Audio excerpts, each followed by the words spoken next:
প্রায় এক যুগের উপরে বিভিন্ন হামলা মামলায় জর্জরিত হয়ে পলাতক অবস্থায় রাজনীতির মাঠে কাজ করতে পারেননি সিরাজগঞ্জ জেলা বিএনপি নেতাকর্মীরা। তবে স্বৈরাচার হাসিনা সরকারের পতনের পরে আবারও জেলা উপজেলা পর্যায়ে দলকে সুসংগঠিত করার জন্য প্রতিনিয়তই কাজ করছে দলটি।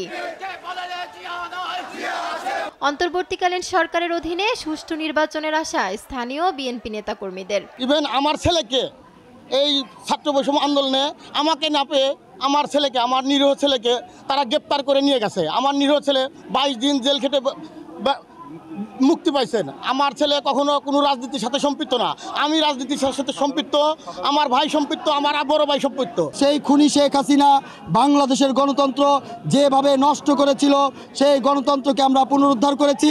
এই গণতন্ত্রকে বাংলাদেশে অক্ষুণ্ণ রাখতে যা যা করতে হয় আমরা সেইগুলো নিয়েই আমরা আমাদের আগামী দিনে রাজনীতি করব ইনশাল্লাহ। শুধু মামলা দিয়ে তারা ক্ষান্ত হয় নাই, আপনার 17 বছর প্রতিটি ইউনিয়নের নেতাকর্মীদের বাড়ি শূন্য করেছে, এমনকি ছেলেকে না পেয়ে বাপেকেও ধরেছে। ছাত্রদল কোনো নৈরাজ্য চায় না, কিন্তু আওয়ামী লীগ যদি কোনো নৈরাজ্য করার চেষ্টা করে, ছাত্রলীগ যদি কোনো নৈরাজ্য করার চেষ্টা করে, আমরা ছাত্রদল, সিরাজগঞ্জের ছাত্রদল, সিরাজগঞ্জের বিএনপি দাঁত ভাঙা জবাব দিব তাদের।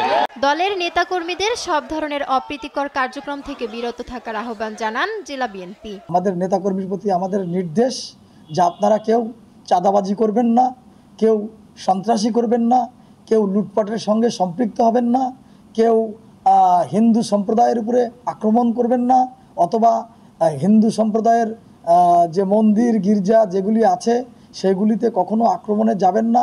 মানুষের মধ্যে চলাফেরা করবেন, মানুষের ভালোবাসা আদায় করবেন। যদি কোনো নেতা কর্মী চাঁদাবাজির সঙ্গে, সেটা নীরব চাঁদাবাজি হোক, সরব চাঁদাবাজি হোক, যদি কেউ সম্পৃক্ত থাকে তাহলে আমরা দলের পক্ষ থেকে তাদেরকে বহিষ্কার করব। 5 তারিখের পরে যে একটা বিশৃঙ্খলা হয়েছে বা একটু চলমান, এখন অনেকটাই কমে গেছে। 16 বছর 18 বছর একটা দলকে দাবিয়ে রাখার ফলে মানুষজন অনেক রকম কষ্ট করেছে এবং সেটার প্রকাশটা এক একজনের এক এক রকম হয়েছে। তো এখন শান্ত হয়ে এসছে অনেক। তখন তো পুলিশ ছিলেন না, যা ওনাদেরকে যে ভয়ভীতি দেখানো হবে সেটা করতে পারা যায়নি। এখন অনেকটাই কন্ট্রোল, ইনশাল্লাহ আরও সুসংগঠিত হয়ে যাবে।